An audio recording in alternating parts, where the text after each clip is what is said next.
joint.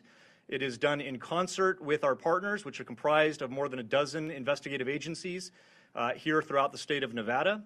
We've been working hand in glove, side by side, tirelessly to determine, is there any ongoing threat to the public, to identify the subject, to determine any potential connection to other events going on in the world, most notably in New Orleans, and then obviously to determine if there's anything else that we need to be tracking down. At this time, as the sheriff's pointed out, we feel that the subject has been identified, although not conclusively, waiting for DNA evidence on that front.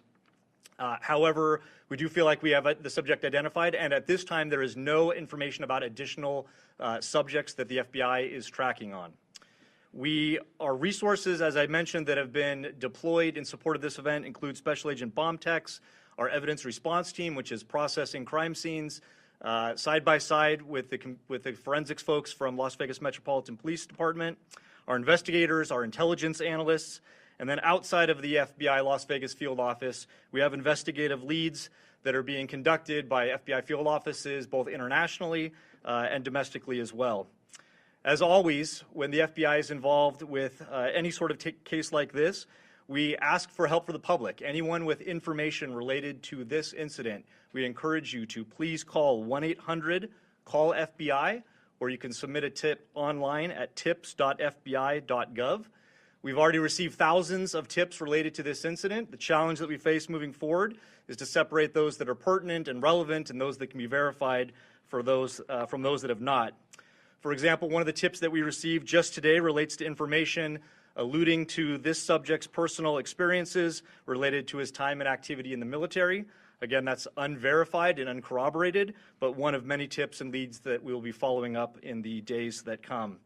If you have any additional information, again, encourage everyone, 1-800-CALL-FBI or submit it online, tips.fbi.gov.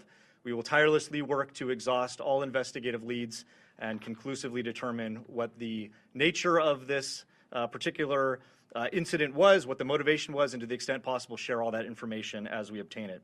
I'll now turn some time over to the Assistant Special Agent in charge from the ATF, Kenny Cooper.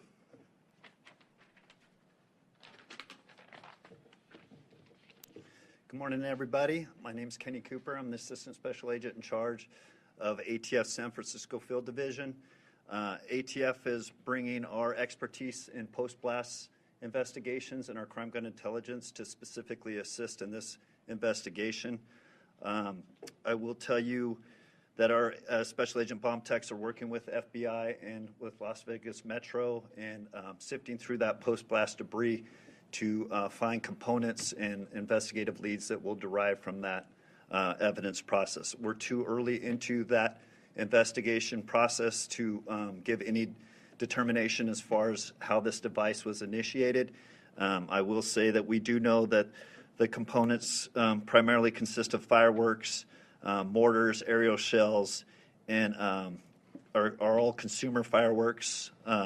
Nothing commercial grade has been discovered at this point, and we've identified some fuel enhancers like the Coleman fuel and VP Racing fuel and some explosive targets that can be purchased at any sporting goods store.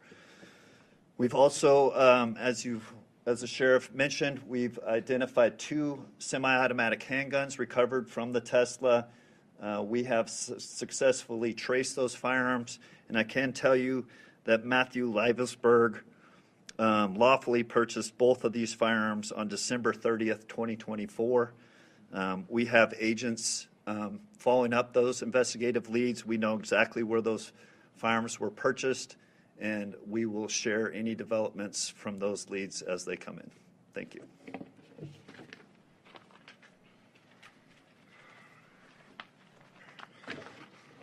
We also have the Clark County Fire Chief here, John Steinbeck, and he didn't have any additional updates, but if there's any questions in regards to what the fire department did during this, he's here to answer those questions as well. With that, I'd just like to say before I take a couple questions from all of you, you'll notice that we're not releasing information that we haven't corroborated and verified.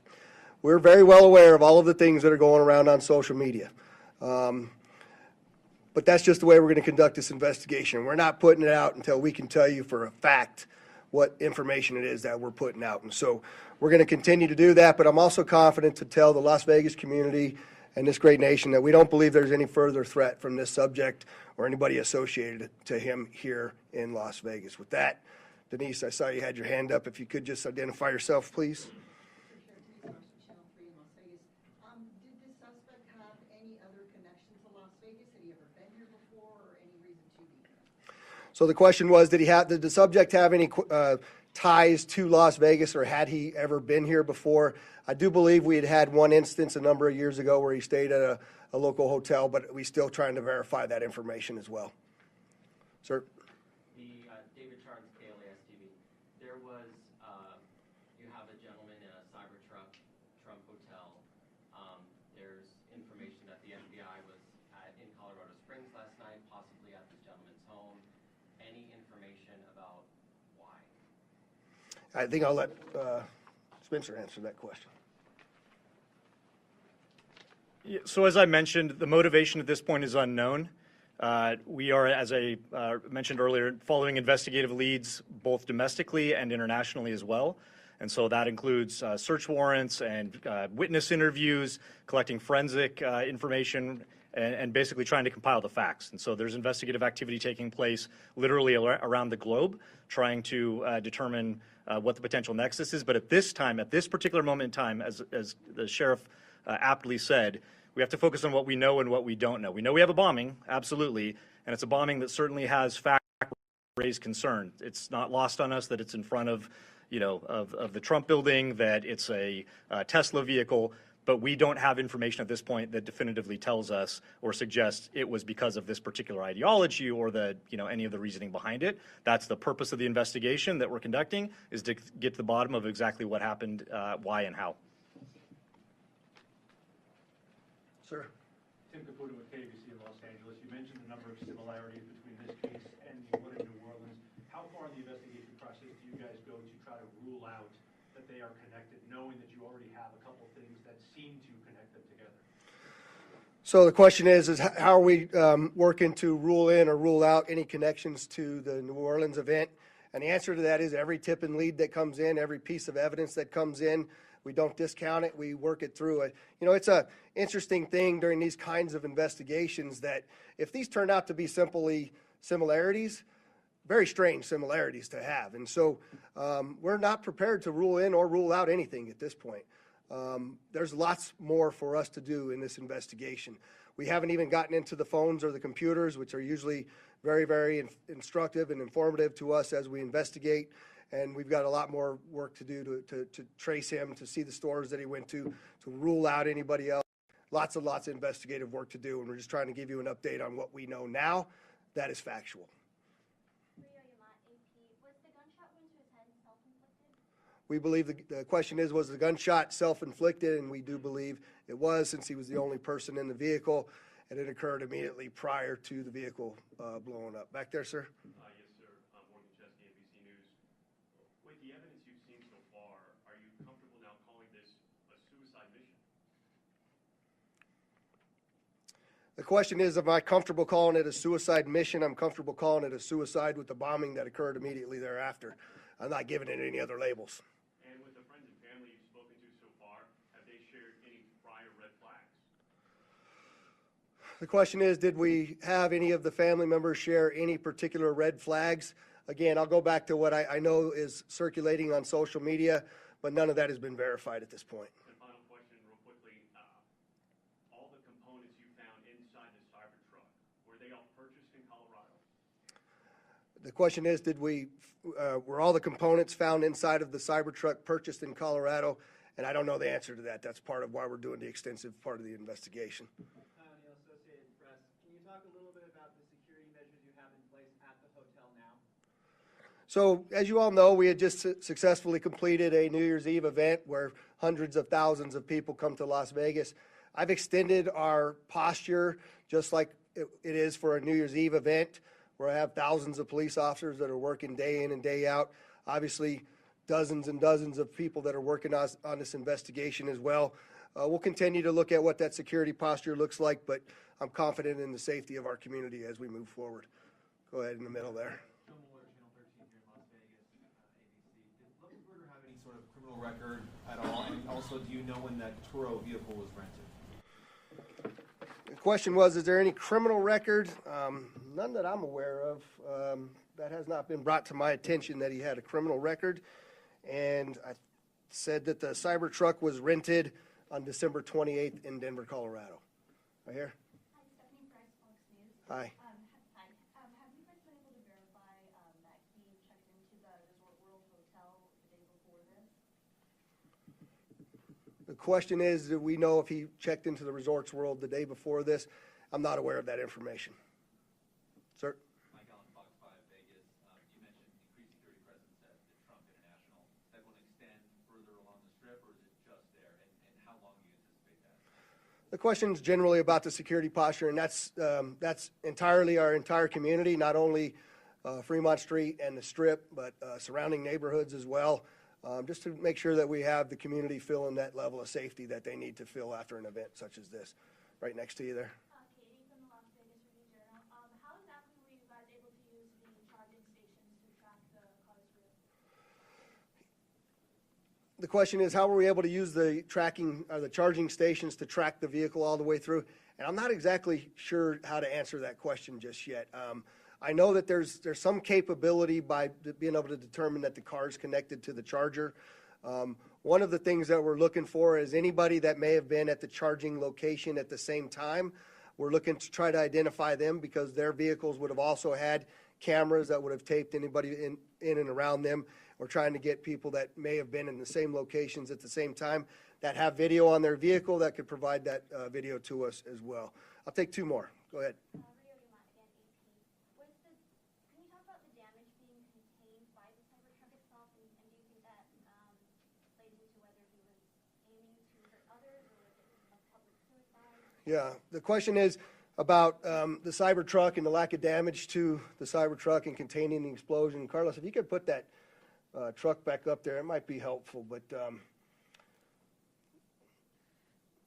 you know, you'll see if you look on the outside of that vehicle, it's hard to tell from that photograph. But other than the windows being gone, that's a bit more disassembled than it was at the scene, and the back area being blown off. There's no evidence of physical damage to the sides of that vehicle. And so the explosion that was in that vehicle sort of vented out and up, but it didn't even damage the glass doors at the Trump. So I'm not sure what that means. I also know that there's a number of unexploded pieces of the things that he had inside of that vehicle. And so I just don't think that it was done as well as he was expecting it to be done. But go ahead.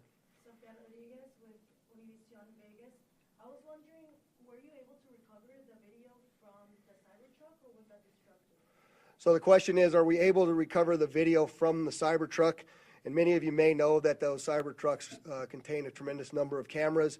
Again, Mr. Musk has sent out a number of his folks that will be arriving here this afternoon with the intent to try to capture the part of that captured all of the video from inside of the truck. Sir? Just quickly, you had mentioned a number of the components in the back of the truck that did not go off. Maybe this is a better suited question for ATF, but when it comes to the rudimentary nature of the bomb, I think we mostly think of a bomb that is connected. This seems like individual kind of incendiary and combustible components put together. Can you speak to how you think this is a bomb, or was it just several pieces of things that might blow up and might explode that were just lit and gone off at the same time? Yeah, I'll tell you, it does appear that it was, I just want to be careful with my language here, but the level of sophistication is not what we would expect from an individual with this type of military experience. That most of the materials inside that Tesla were fuel to help fuel a greater explosion. But it's too early to answer any question as if there was sophisticated connectivity to those components to make it ignite in the way that it did. All right, there was one last hand over here. I'll take your last question. Or maybe this is for Special Agent Evans, Mike Carter, Newsmax. Any idea if the suspect has been in touch with any outside terrorist groups? Has this investigation extended globally? The question is, do we know whether the subject's been touch with any outside terrorist groups, or if it's been investigated globally. And Spencer, you want me to? Okay. So the question about whether it's being investigated globally, absolutely. Like I said, we're running down investigative leads around the world. No information that we're aware of right now that connects this individual to any terrorist organization around the world. But that's obviously the thrust of the investigation, is ruling out that there's any sort of, terrorism nexus, and then again, getting at what the ideology is. We appreciate you all coming, and we will be back before you when there's substantial updates to provide to you. Thanks for all your great work.